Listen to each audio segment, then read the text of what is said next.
ইন্দোনেশিয়ায় ছড়িয়ে পড়েছে ভয়াবহ দাবানল। আগুন নিয়ন্ত্রণে আনতে দমকল কর্মীরা নিরলসভাবে কাজ করছেন। দেশটিতে এরই মধ্যে 1,07,000 হেক্টরেরও বেশি বনভূমি ও জমি পুড়ে গেছে।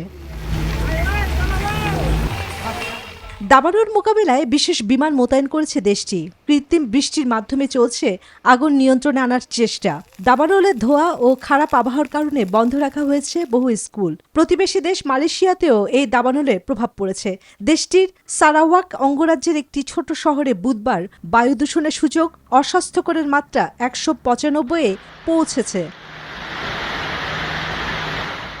এদিকে চীনে টাইফুন ডলফিন দুর্বল হয়ে ক্রান্তীয় ঝড়ে পরিণত হয়েছে। এর প্রভাবে বেইজিংয়ে মুষলধারে বৃষ্টির আশঙ্কায় শহরের বিভিন্ন এলাকায় বন্যা সতর্কতা জারি করা হয়েছে। প্রশান্ত মহাসাগরের আরেক প্রান্তে ক্রান্তীয় ঝড় পেইলো ফিলিপাইনের পূর্ব উপকূলের কাছ দিয়ে অগ্রসর হয়ে ধীরে ধীরে দূরে সরে যাচ্ছে। ঝড়ের প্রভাবে সৃষ্ট বন্যা ও ভূমিধসে কয়েকজনের প্রাণহানি হয়।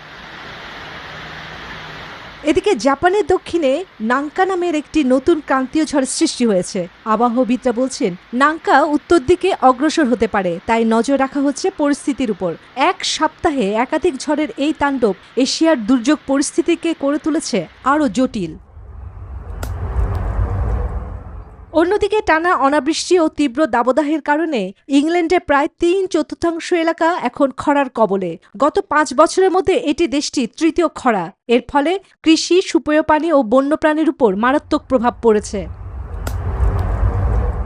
চন্দ্রানী চন্দ্রা, নিউজ 24।